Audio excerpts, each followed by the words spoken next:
Cette absence de regret va mettre dans l'embarras tous ceux qui avaient pris la défense de Zidane. À commencer par le chef de l'État. 2 jours plus tard, c'est le traditionnel discours du 14 juillet. L'affaire Zidane est devenue une affaire d'État et la question est incontournable. Vous avez compris cette ultime pirouette sous forme de coup de tête. Vous l'avez pardonné, vous l'avez excusé. Et ses explications, pas de regret, des excuses mais pas de regret. Son geste n'est pas acceptable, ça c'est évident. Et d'ailleurs il l'a dit avec beaucoup de courage, clairement. Mais il a dit en gros aussi qu'il recommencerait s'il le fallait. Et que le vrai coupable, c'était l'Italien. Écoutez, ce qui est sûr, c'est que pour qu'un homme comme Zidane, un homme équilibré à tous égards, ait eu une réaction de cette nature, il faut bien qu'il y ait eu quelque chose. S'il y a eu provocation grossière, ce que j'ignore, on ne peut pas accepter, mais c'est vrai qu'on peut comprendre dans la réaction d'un homme. Ça vous est arrivé d'avoir de temps en temps donné des coups de boule? Non, oui, mais vous retenir. J'essaye de me retenir. En parole peut-être. Oui. J'ai jamais bien compris le président de la République, vous savez, qui a dédouané Zidane. Donc c'est cautionner le geste de Zidane et dire il a eu raison. Bon, et ça, je trouve ça... Mais c'est une réaction de supporters, de chauvin. Bon, parce que c'est quand même Zidane qui prend la responsabilité d'aller sur Materazzi et de lui filer un coup de boule extraordinaire. Mais Jacques Chirac n'est pas le seul à s'empêtrer dans cette affaire. Tous les politiques se sont exprimés, y compris Ségolène Royal, qui n'a pas hésité à justifier le geste de Zidane. Sa capacité à défendre farouchement les valeurs auxquelles il tient profondément, et en particulier le respect dû à sa mère, le respect dû à sa sœur, ça je crois aussi que c'est exemplaire. De la part de Ségolène Royal, c'est assez amusant. On ne peut pas plaider l'ordre juste, défendre la famille et justifier un coup de tête. On ne peut pas, tout ça ne va pas ensemble. Là, il a défendu la famille, il a eu raison de donner un coup de boule, c'est ouvrir la porte à beaucoup de choses.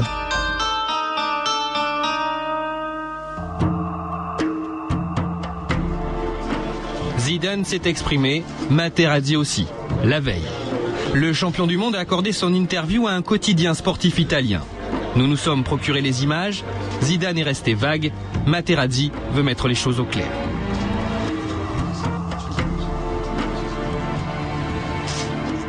Il a dit ce qui s'est passé parce que lui aussi, il a été assez frappé par, c'est un jeu de mots, par ce qui s'est passé. Parce que c'est vrai, c'est pas, vous savez, je pense pas que ça soit facile que ça pour Materazzi d'être l'homme qui a fait expulser Zidane. Il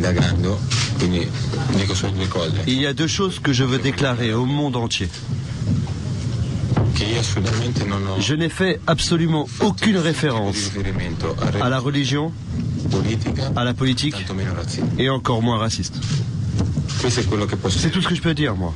Après, ce que peuvent dire les autres, je m'en fiche. Elle a tenu à s'expliquer longuement sur ce qu'il avait dit, en disant qu'il n'a jamais offensé la maman de Zidane.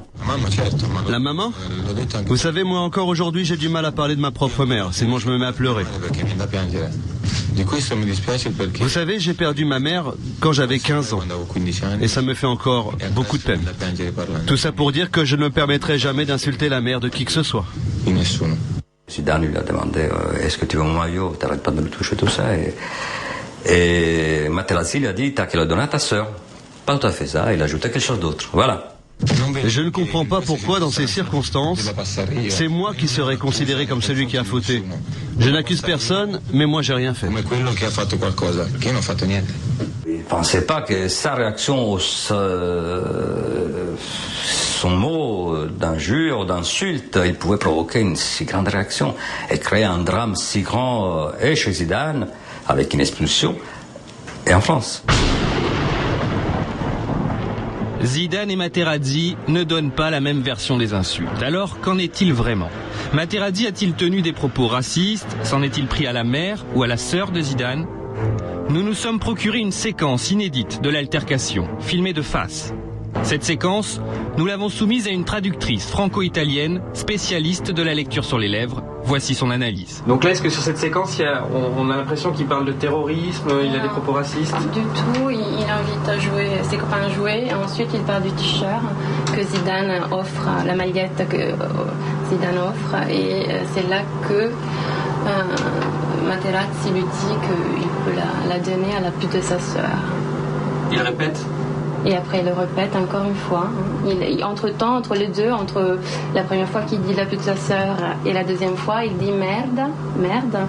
On imagine quand il regarde le jeu qu'il y a quelque chose qui se passe au niveau du jeu. Et il y a deux mots qu'on n'arrive pas à déchiffrer, dont un, ça pourrait être Zidane. Et c'est juste avant la phrase « va te faire enculer, vai a prenderla in culo ».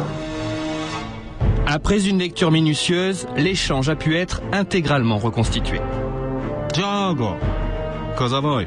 Vuoi la mia maglietta? Tagliata la puttana di tua sorella. Merda, merda. Puttana di tua sorella. Finocchio di Zidane.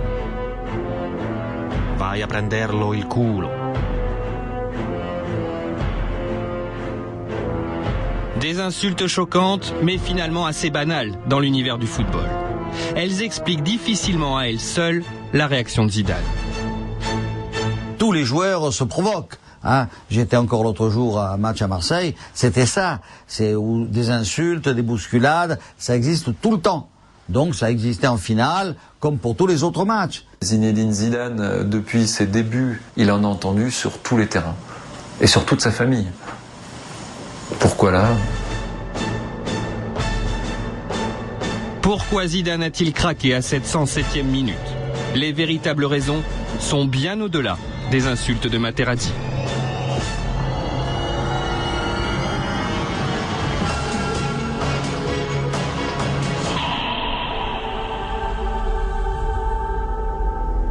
Pour comprendre, il faut revenir au début de la compétition.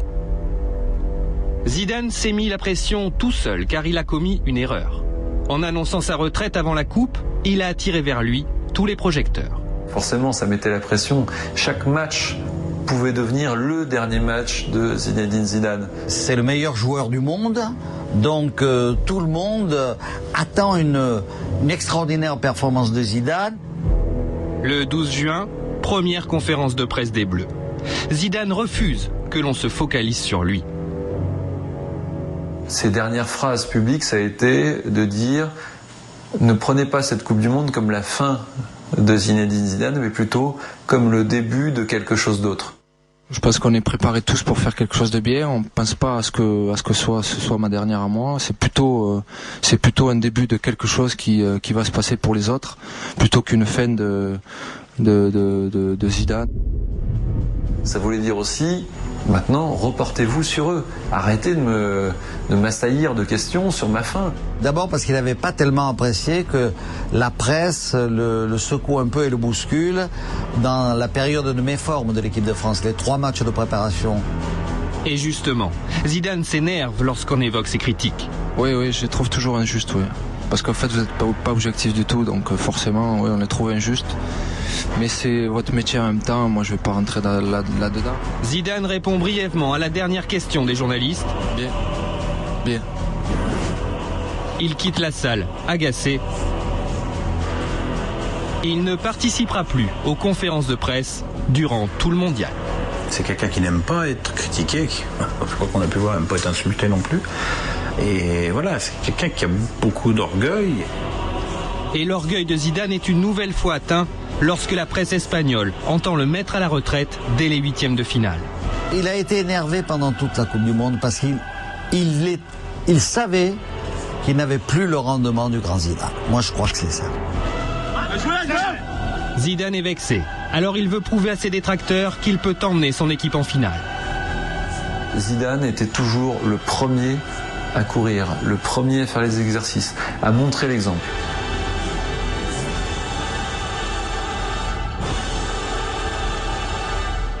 Quatre semaines plus tard, Zidane a relevé son défi.